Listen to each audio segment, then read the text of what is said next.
കർത്താവിൻ്റെ അതിപരിശുദ്ധമായ നാമം വാഴ്ത്തപ്പെടുമാറാകട്ടെ. ആത്മമിത്രം ഡോക്ടർ മീഡിയയിലൂടെ ഈ പ്രഭാതവേളയിൽ എന്നെ കേൾക്കുന്ന എല്ലാ സഹോദരിമാർക്കും കർത്താവായ യേശുക്രിസ്തുവിന്റെ നാമത്തിലുള്ള സ്നേഹവന്ദനം. നമുക്ക് ഈ ഒരാഴ്ചക്കാലം ദൈവവചനം ചിന്തിപ്പാൻ ദൈവം ഇങ്ങനൊരു മീഡിയ തന്നതിനായി ദൈവത്തെ സ്തുതിക്കുന്നു. നമുക്ക് ഈ ഒരാഴ്ച യോസേഫിനെ പറ്റി ചിന്തിക്കാം. യോസേഫ്, നമുക്കറിയാം, നാം വളരെ ചെറുപ്പം മുതലേ കേൾക്കുകയും ചിന്തിക്കുകയും ധ്യാനിക്കുകയും ചെയ്തിട്ടുള്ളൊരു വ്യക്തിയാണ് യോസേഫ്. യോസേഫിൻ്റെ ചരിത്രം എന്തുകൊണ്ടും നമുക്ക് പഠിക്കാൻ യോഗ്യമായതും മാതൃകമായതുമായ ഒരു വ്യക്തിയാണ് യോസേഫ്. നമുക്കറിയാം, യോസേഫ് റാഹേലിൻ്റെയും യാക്കോബിൻ്റെയും മകനാണ്. തൻ്റെ ജീവിതത്തിൻ്റെ ചരിത്രം കുറിക്കുന്നതും അല്ലെങ്കിൽ ജീവിതത്തെക്കുറിച്ച് പറയുന്നതും ഉൽപ്പത്തി പുസ്തകത്തിലാണ്. ഉൽപ്പത്തി പുസ്തകം 30-ാം അധ്യായം 23-24 വാക്യങ്ങൾ. അവൾ ഗർഭം ധരിച്ച് ഒരു മകനെ പ്രസവിച്ചു. ദൈവം എൻ്റെ നിന്ന നീക്കിക്കളഞ്ഞിരിക്കുന്നു എന്ന് പറഞ്ഞു. യഹോവ എനിക്കിനി ഒരു മകനെ തരുമെന്നും പറഞ്ഞു അവന് യോസേഫ് എന്ന് പേരിട്ടു. ഈ വാക്യങ്ങളൊക്കെ പല പ്രാവശ്യം നാം വായിക്കുകയും ചിന്തിക്കുകയും ചെയ്തിട്ടുള്ളതാണ്. ഇവിടെ യോസേഫിൻ്റെ ജനനത്തെക്കുറിച്ച് പറയുന്ന വാക്യങ്ങളാണ്.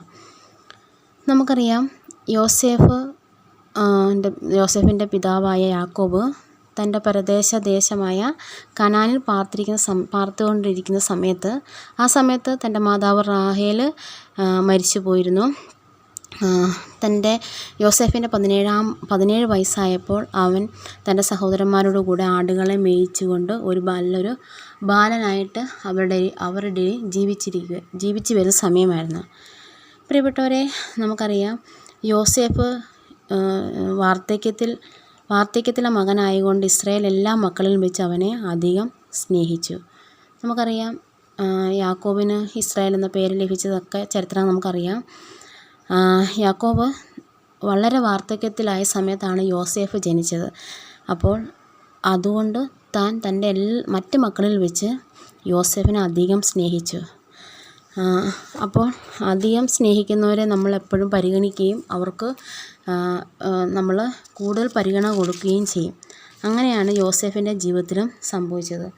അപ്പോൾ അങ്ങനെ താൻ ഈ യോസേഫിനെ അധികം സ്നേഹിച്ചതുകൊണ്ട് അവനൊരു നീല അങ്കി ഉണ്ടാക്കി കൊടുത്തു. അപ്പോൾ അപ്പൻ തൻ്റെ ഈ മകനെ സ്നേഹിക്കുകയും അവന് സമ്മാനങ്ങൾ കൊടുക്കുകയൊക്കെ കണ്ടപ്പോൾ മറ്റ് സഹോദരങ്ങൾക്ക് ഇവനോട് ഒരു നീരസം, ഒരു അസൂയ തോന്നി. അത് നമുക്കറിയാം, സ്വാഭാവികമായിട്ടുണ്ടാകുന്ന ഒരു കാര്യമാണ്. യോസേഫിനെ അധികം തൻ്റെ അപ്പൻ സ്നേഹിക്കുന്നത് കണ്ട് സഹോദരന്മാർക്ക് വളരെ ഒരു അസൂയ തോന്നി. ഇവനെ കാണുമ്പോൾ അവർ പകയ്ക്കുന്നു. ഉൽപ്പത്തി പുസ്തകം 37-ാം അധ്യായം പ്രാരംഭ വാക്യങ്ങൾ നമുക്ക് കാണാനായിട്ട് സാധിക്കും. അപ്പോൾ തൻ്റെ സഹോദരന്മാർക്ക് അവനോടൊരു നീരസവും ഒരു പകയൊക്കെ ഉണ്ടാകാനായിട്ട് കാരണമായത് അവർക്ക് ഇവനോട് സംസാരിക്കാൻ പോലും ഇഷ്ടമില്ലാതെ, ഒരു സമാധാന വാക്ക് പോലും അവനോട് സംസാരിക്കാൻ ഇവർക്ക് ഇഷ്ടമില്ലാതെയായി. കാരണം എന്താ? തൻ്റെ അപ്പൻ ഞങ്ങളെക്കാളൊക്കെ അധികം അവനെ സ്നേഹിക്കുന്നു എന്ന് കണ്ടതുകൊണ്ടാണ്.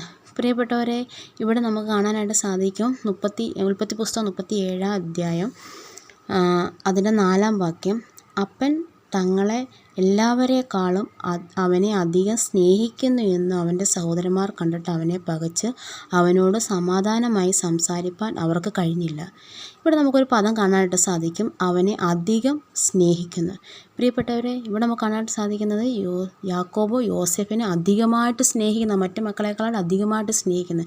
ഇവിടെ ഈ അധികമായി സ്നേഹിക്കുന്നു എന്ന് പറയുമ്പോൾ നമുക്ക് വളരെയധികം നമ്മുടെയൊക്കെ ചിന്തയിൽ സ്നേഹം എന്ന വാക്ക് നമ്മളെ സംബന്ധിച്ചിടത്തോളം എത്രയോ വലുതാണല്ലേ.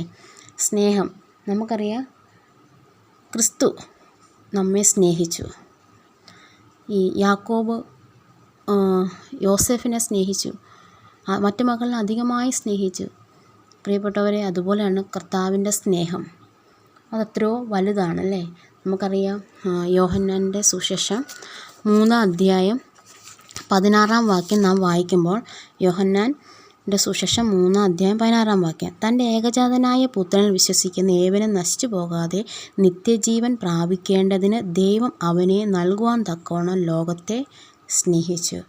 പ്രിയപ്പെട്ടവരെ, നാം നശിച്ചു പോകാതെ നിത്യജീവൻ പ്രാപിക്കേണ്ടതിന് ദൈവം അവനെ നൽകുവാൻ തക്കവണ്ണം ലോകത്തെ സ്നേഹിച്ചു. ഇവിടെ നമുക്ക് കാണാനായിട്ട് കാണുന്ന പിതാവായ ദൈവത്തിൻ്റെ സ്നേഹമാണ്. തൻ്റെ പുത്രനിലൂടെ നമുക്ക് കാണിച്ചു തരുന്നൊരു സ്നേഹത്തെയാണ്. ഞാനും നിങ്ങൾ നശിച്ചു പോകാതിരിക്കേണ്ടതിന്, നിത്യജീവൻ പ്രാപിക്കേണ്ടതിന് നമ്മളെ സ്നേഹിച്ച ഒരു ദൈവത്തെ നമുക്ക് കാണാനായിട്ട് സാധിക്കും പുത്രനിലൂടെ. ആ പുത്രൻ എങ്ങനെയാണ് തൻ്റെ സ്നേഹം നമ്മോട് കാണിച്ചത് നമുക്ക് കാണാനായിട്ട് സാധിക്കുന്നത് റോമർ 5:8. ക്രിസ്തുവോ നാം പാപികളായിരിക്കുമ്പോൾ തന്നെ നമുക്ക് വേണ്ടി മരിക്കയാൽ ദൈവം തനിക്ക് നമ്മോടുള്ള സ്നേഹത്തെ പ്രദർശിപ്പിക്കുന്നു. പ്രിയപ്പെട്ടവരെ, തൻ്റെ ക്രൂശ് മരണത്തിലൂടെ നമ്മളോടുള്ള സ്നേഹത്തെ കാണിക്കുന്നു. പ്രിയപ്പെട്ടവരെ, എത്രയോ ഭാഗ്യകരമായ ഒരു ജീവിതമാണ് നമ്മുടേതും. ഈ യാക്കോബ് യോസേഫിനെ സ്നേഹിച്ചതിലും അധികമായി പിതാവ് നമ്മെ സ്നേഹിച്ചു, ആ പുത്രനിലൂടെ നമ്മളെ സ്നേഹിച്ച് വീണ്ടെടുത്തു. ഈ വലിയ സ്നേഹം നമുക്ക് നൽകി കർത്താവിനെ നമുക്ക് സ്തുതിക്കാം.